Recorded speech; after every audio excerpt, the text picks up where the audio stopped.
আসসালামু আলাইকুম। আশা করি আপনারা সকলে অনেক ভালো আছেন, আমিও ভালো আছি। আজকে আমি কি নিয়ে কথা বলতে যাচ্ছি আপনারা হয়তো আমার ভিডিওর থাম্বনেল লেখা অনেকেই বুঝে গেছেন। নতুন নিয়মে আপনারা কিভাবে ওভার গাড়ি ভাড়া করবেন আজকে এই বিষয়ে কথা বলবো। অনেকে আমরা ঢাকা শহরে ঘুরতে আসি এবং ঢাকা শহরে চলাফেরা করি, অনেকেই কিন্তু আমরা জানি না যে অল্প টাকায় কিন্তু ওভার গাড়ি মাইক্রো ভাড়া করা যায় এবং খুব অল্প টাকা হলেই কিন্তু ভ্রমণ করা যায় এই ওভার অ্যাপের মাধ্যমে। তো আপনারা কিভাবে এই ওভার অ্যাপ ভাড়া করবেন আজকে এ বিষয়ে কথা বলবো। আজকের এই ভিডিওটি শুরু করার আগে আপনার কাছে আমার ছোট্ট একটি রিকোয়েস্ট, আপনি যদি আমার চ্যানেলে নতুন হয়ে থাকুন, আমার যে অনলাইন স্মার্ট সলিউশন ইউটিউব চ্যানেলটি আছে সেটি সাবস্ক্রাইব করে পাশে থাকা বেল আইকনটি অন করে দিন নতুন নতুন ভিডিওগুলো পাওয়ার জন্য। আর এই ভিডিওগুলো প্রয়োজন না হলেও দেখে রাখতে পারবেন, অনেক সময় আপনার কাজে লাগবে। কোন কথা না বাড়িয়ে আজকের এই ভিডিওটি শুরু করি। ওভার ভাড়া করার জন্য আপনাকে প্রথমে যে কাজটি করতে হবে, আপনার ফোনে যে প্লে স্টোর আছে এই প্লে স্টোরে আপনাকে যাইতে হবে। এখান থেকে আপনাকে সার্চ করতে হবে ওভার লিখে। তো ওভার লিখে সার্চ করার পরে এরকম একটি ইন্টারফেস পাবেন বা এরকম একটি অ্যাপস পাবেন। তো দেখুন এই অ্যাপসটি কিন্তু আপনারা ডাউনলোড করে নেবেন। আর এটা ডাউনলোড করা আমার আগে থেকে ছিল, তো আমি এটা ওপেন করে নিলাম। তো ওপেন করে নেওয়ার পরে বন্ধুরা দেখুন এখানে কিন্তু আপনার প্রথমে নাম্বার চাইবে, আপনাকে কিন্তু অবশ্যই নাম্বার দিয়ে খুলতে হবে। তো আপনারা প্রথমে নাম্বার দিয়ে ভেরিফাই করে নেবেন। ভেরিফাই করে নেওয়ার পরে এরকম একটি ইন্টারফেস আসবে। আসার পরে কোনো সমস্যা হবে না আশা করছি। তারপরে এখান থেকে আপনাকে সার্চ করতে হবে আপনি কোথায় যেতে যাচ্ছেন। তারপরে দেখুন এরকম একটি ইন্টারফেস পাবেন। ইন্টারফেস পাওয়ার পরে দেখুন এখানে কিন্তু হোয়ার টু, অর্থ আপনি কোথায় যেতে যাচ্ছেন। তো দেখুন উপরে কিন্তু আপনার লোকেশনটা এখানে শো করবে। তো তারপর আপনি কোথায় যেতে যাচ্ছেন তো এখানে সিলেক্ট করে দিতে হবেন।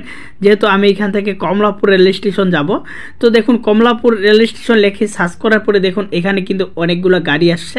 তো দেখুন এখানে আপনি যদি একা হয়ে থাকেন আপনি মোটর বাইক ভাড়া করতে পারেন, অথবা আপনার যদি সাথে 2-3 জন থাকে তাহলে এই ওভার এক্সেলটা ভাড়া করে নিতে পারেন। দেখুন এখানে কিন্তু একবার অল্প টাকা 513 টাকা হলেই কিন্তু আপনি যাইতে পারবেন। তারপরে দেখুন আরও একটা গাড়ি আছে, এটা হচ্ছে ওভার এক্সেলের একটু বড় সাইজ, তো এটার হচ্ছে 577 টাকা। তারপর ওভার এক্সেল এটা হচ্ছে 996 টাকা, আপনি 1000 টাকা ধরে রাখতে পারেন। তারপর এখানে আরও নিচে দেখতে পারবেন যে ওভার এক্সেল আছে। তারপর এরকম অনেকগুলো গাড়ি দেখতে পারবেন, আপনারা চাইলে আপনার প্রয়োজন মতো এখানে আপনারা সিলেক্ট করে নেবেন। আমার যেহেতু 4 জন লোকের জন্য আমি এই ওভার এক্সট্রা ভাড়া করে নিব।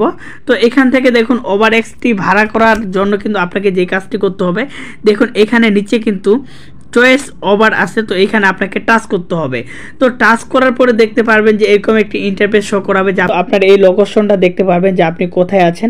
দেখুন আমি কোথায় আছি, এখানে কিন্তু দেখাচ্ছে যে আমি এখানে আছি। তারপরে এই গাড়িটি ভাড়া করার জন্য দেখুন এখানে আপনাকে কনফার্ম আপ করতে হবে। তো কনফার্ম আপ করার পরে আপনাকে একটু অপেক্ষা করতে হবে।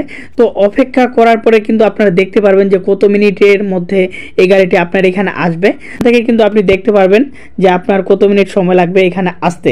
তারপরে দেখুন এখানে কিন্তু আপনারা A to Z দেখতে পারবেন। তারপরে 513 টাকা দেখাবে। যদি আপনি এখান থেকে ক্যান্সেল না করেন তাহলে কিন্তু ওরা চলে আসবে।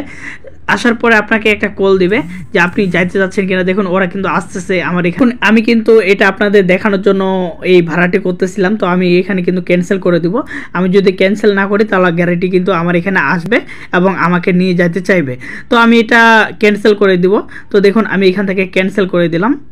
তো বন্ধুরা দেখুন এটি কিন্তু আমি ক্যান্সেল করে দিলাম। আপনারা যদি ক্যান্সেল না করেন তাহলে কিছুক্ষণের মধ্যে কিন্তু একটু ফোন আসবে। দেখুন আমাকে অলরেডি ফোন দিয়ে দিছিল, তো আমি ক্যান্সেল করে নিলাম। তো ক্যান্সেল করার জন্য কিন্তু ওরা আর আমাকে কল করবে না। তো আপনারা এভাবে কিন্তু খুব সহজে আপনারা অল্প টাকার মধ্যে ভাড়া করে নিতে পারবেন। আশা করি কোনো সমস্যা হবে না। আমি এর আগেও ভাড়া করেছিলাম।